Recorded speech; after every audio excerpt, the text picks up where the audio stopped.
আবারও ১-১১-র মতো বিএনপিকে মিডিয়া ট্রায়ালের মুখোমুখি করা হচ্ছে বলে অভিযোগ করেছেন বিএনপির ভারপ্রাপ্ত চেয়ারম্যান তারেক রহমান। তিনি বলেছেন, যদি একটি স্বচ্ছ নিরপেক্ষ নির্বাচন হয় তাহলে দেশের অধিকাংশ মানুষের ভোটের সমর্থন পাবে বিএনপি, আর তাই বিএনপিকে বারেবার মিডিয়া ট্রায়ালের সম্মুখীন করা হচ্ছে।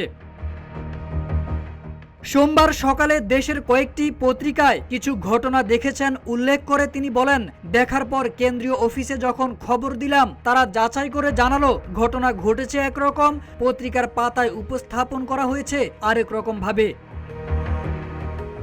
একটি মহল বাংলাদেশের জাতীয়তাবাদী দল বা বাংলাদেশ জাতীয়তাবাদী শক্তির বিরুদ্ধে একই সঙ্গে দেশের স্বাধীনতা ও সার্বভৌমত্বের বিরুদ্ধে ষড়যন্ত্র করছে জানিয়ে তারেক রহমান বলেন, তারা তাদের অবস্থান থেকে যেসব মিডিয়া হাউসের সঙ্গে সম্পর্ক আছে তাদের মাধ্যমে ঠিক 1-11-এর সময় যেভাবে বিএনপিকে মিডিয়া ট্রায়ালের সম্মুখীন করা হয়েছিল ঠিক একইভাবে কোনো একটি প্রেক্ষাপট তৈরির চেষ্টা করছে তারা। বিএনপির ভারপ্রাপ্ত চেয়ারম্যান বলেন, জনগণের জন্য একটি জবাবদিহিতামূলক সরকার প্রতিষ্ঠা করতে হবে। মত পার্থক্য ভুলে সবাইকে ঐক্যবদ্ধ থেকে আগামী দিনের সব প্রতিকূলতা মোকাবিলা করার আহ্বানও জানান তিনি।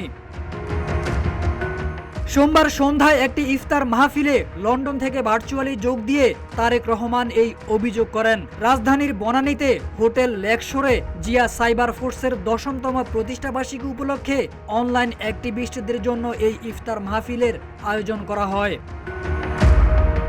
তারেক আজিজ খান, রূপালী বাংলাদেশ।